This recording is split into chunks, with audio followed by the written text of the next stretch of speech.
Assalamualaikum warahmatullahi wabarakatuh. Selamat pagi teman-teman semua. Perkenalkan, saya Aulia Sekar Kemuning dari kelompok 5 kelas R4D ingin mempresentasikan tentang uji rata-rata berpasangan mata kuliah statistika lanjut dengan dosen pengampu Ibu Fatwa Fatimah Nur Saadah MPD. Sebelum masuk ke materi, saya ingin memperkenalkan anggota kelompok 5. Yang pertama ada Anis Indarto dengan NPM 202013500306. Yang kedua ada Hafifah Aini dengan NPM 202013500273. Yang ketiga ada Aulio Sekar Kemuning dengan NPM 202013500331.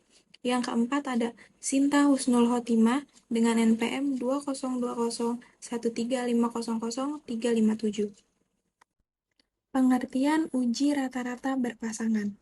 Uji rata-rata berpasangan atau disebut juga dengan uji T berpasangan atau parity test adalah salah satu metode pengujian hipotesis di mana data yang digunakan tidak bebas yang dicirikan dengan adanya hubungan nilai pada setiap sampel yang sama atau berpasangan.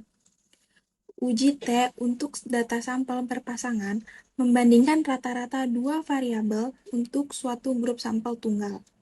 Uji ini menghitung selisih antara nilai dua variabel untuk setiap kasus dan menguji apakah selisih rata-rata tersebut bernilai 0.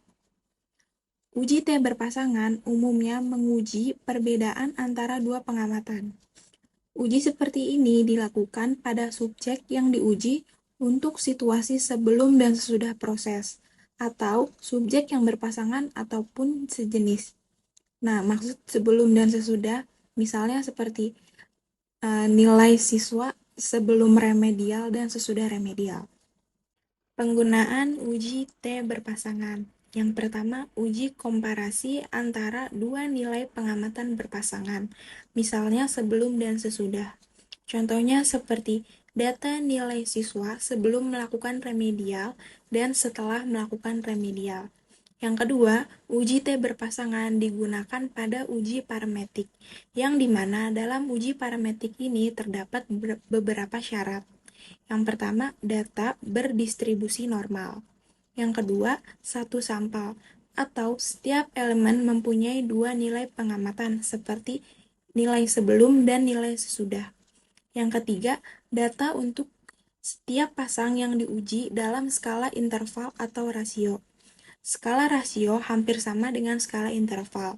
Yang membedakan adalah skala pengukuran rasio memiliki nilai 0 mutlak dan jarak yang sama, sedangkan skala interval tidak. Nilai 0 mutlak artinya adalah nilai dasar yang tidak bisa diubah meskipun menggunakan skala yang lain. Selanjutnya, langkah-langkah uji T berpasangan. Langkah yang pertama yaitu menentukan hipotesis yang akan digunakan, yaitu H0, μ1 sama dengan μ2, yang artinya tidak terdapat perbedaan yang signifikan antara sebelum dan sesudah treatment. Kemudian H1, μ1 tidak sama dengan μ2, yang artinya terdapat perbedaan yang signifikan antara sebelum dan sesudah treatment. Dengan μ1 adalah rata-rata sebelum perlakuan atau treatment, dan μ2 adalah rata-rata sesudah perlakuan atau treatment. Kemudian langkah yang kedua menetapkan titik kritisnya, yaitu alfa sama dengan 5%. Dan langkah yang ketiga menentukan daerah kritis dengan rumus dk sama dengan n-1. Langkah keempat menentukan t hitung. Yang pertama dengan menghitung gain atau d atau selisih antara x1 dan x2 dengan rumus D sama dengan nilai mutlak dari X2 min X1. Kemudian menghitung rata-rata gain atau MD dengan rumus MD sama dengan sigma DI per N. Kemudian menghitung deviasi skor gain dengan ratanya dengan rumus XD sama dengan DI dikurang MD. Selanjutnya menghitung kuadrat dari deviasi skor atau XD kuadrat. Kemudian menghitung T hitungnya dengan rumus T sama dengan MD per akar dari sigma XD kuadrat per N dikali N-1. Langkah yang kelima yaitu menentukan nilai T tabel. Dan langkah yang terakhir, melakukan uji signifikansi dengan membandingkan nilai T hitung dan T tabel dengan kriteria uji. Jika nilai mutlak T hitung lebih besar dari T tabel, maka H0 ditolak. Dan jika nilai mutlak T hitung lebih kecil dari T tabel, maka H0 diterima. Selanjutnya yaitu contoh soal. Suatu kegiatan penelitian eksperimental telah berhasil menemukan metode ABG sebagai metode baru untuk mengajarkan mata kuliah statistika. Dalam rangka uji coba terhadap efektivitas atau keampuhan metode baru ini, dilaksanakan penelitian lanjutan dengan mengajukan hipotesis nol yang mengatakan tidak terdapat perbedaan yang signifikan nilai statistika antara sebelum dan sesudah diterapkannya metode ABG sebagai metode mengajar mahasiswa Unindra. Dalam rangka pengujian ini, diambil sampel sebanyak 20 mahasiswa. Gunakan taraf kepercayaan 95% atau A sama dengan 5% untuk menguji hipotesis tersebut. Terdapat tabel nilai kalkulus sebelum menggunakan metode ABG dan sesudah menggunakan metode ABG. Langkah-langkah penyelesaian. Yang pertama yaitu menentukan hipotesis. Terdapat dua hipotesis yaitu H0 dan H1. H0 artinya tidak terdapat perbedaan yang signifikan antara hasil belajar sebelum dan sesudah menggunakan metode ABG. Sedangkan H1 terdapat perbedaan yang signifikan antara hasil belajar sebelum dan sesudah menggunakan metode ABG. H0 sama dengan rata-rata sebelum perlakuan atau treatment sama dengan rata-rata sesudah perlakuan atau treatment. Sedangkan H1 sama dengan rata-rata sebelum perlakuan atau treatment tidak sama dengan rata-rata sesudah perlakuan atau treatment. Langkah yang kedua yaitu tetapkan titik kritis. Alfa sama dengan 5% sama dengan 0,05. Yang selanjutnya yaitu menentukan daerah kritis dengan rumus dk sama dengan n-1 di mana n merupakan banyaknya sampel. Jadi dk sama dengan n-1 sama dengan 20-1 sama dengan 19. Jadi dk-nya yaitu 19. Langkah yang keempat yaitu menentukan T hitung. Sebelumnya, kita perlu membuat tabel bantuan yang terdiri dari data sebelum atau X1, data sesudah atau X2, DI, XD, dan XD kuadrat. Untuk mencari DI, kita menggunakan rumus harga nilai mutlak X2 dikurangi X1. Pada data yang pertama, X1-nya 78 dan X2-nya 75. Jadi nilai DI-nya yaitu harga nilai mutlak 75 dikurangi 78. Hasilnya yaitu harga nilai mutlak 3. Pada data yang kedua, X1-nya 60 dan X2-nya 68. Jadi DI-nya sama dengan harga nilai mutlak 68 dikurangi 60 sama dengan harga nilai mutlak 8. Dan seterusnya sampai data yang ke-20. Untuk sigma DI sama dengan 112.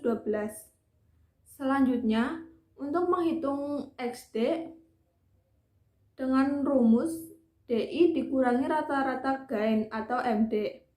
Untuk mencari rata-rata gain atau MD, kita menggunakan rumus sigma DI dibagi N, di mana N merupakan banyak sampel. Jadi, MD sama dengan sigma DI dibagi N sama dengan 112 dibagi 20. Hasilnya 5,6. Pada data yang pertama, DI-nya yaitu 3, sehingga nilai XD-nya sama dengan 3 dikurangi 5,6, hasilnya min 2,6. Dan seterusnya sampai data yang ke-20. Untuk mencari XD kuadrat, kita tinggal menguadratkan nilai XD-nya.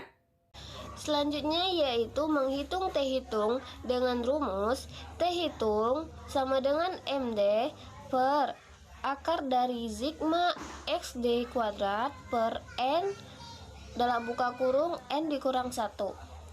Kita tinggal masukkan angkanya saja. MD itu ada 5,6, sigma XD kuadratnya ada 374,8, terus N-nya 20, tinggal masukkan 20, buka kurung 20 dikurang 1, dan hasilnya masih 5,6 per 0,993 dan hasil akhirnya yaitu 5,639. Selanjutnya kita bisa menentukan T-tabel. T-tabel kita bisa ketahui dari alfa yaitu 0,05 dan dekanya 19. Kita bisa melihat di layar ada tabel. T-tabel itu menggunakan alfa dan deka, yaitu dengan hasil 2,093. Yang keenam yaitu lakukan uji signifikasi dengan membandingkan T-hitung dan T-tabel. Hal yang perlu kita ketahui dulu, jika T-tabel itu lebih kecil daripada T-hitung, maka HO-nya ditolak. Begitu juga sebaliknya, jika T-tabelnya lebih besar daripada T-hitung, maka HO-nya diterima. Sudah kita ketahui T-hitungnya yaitu 5,639 dan T-tabelnya 2,093. Langsung kita masukkan dengan angkanya. Berarti T-tabel lebih kecil daripada T-hitung, maka keputusannya adalah HO ditolak dan H1 diterima. Dapat disimpulkan bahwa dengan terdapat perbedaan di signifikan, hasil belajar sebelum dan sesudah diterapkannya oleh metode ABG. Itulah pembahasan akhir dari uji T berpasangan. Nah, semoga apa yang telah kami jelaskan dari awal sampai akhir tadi bisa bermanfaat untuk teman-teman dan bisa melekat di isi kepalanya, tidak hanya sekedar masuk telinga kanan dan keluar telinga kiri. Sekian dan terima kasih. Assalamualaikum warahmatullahi wabarakatuh.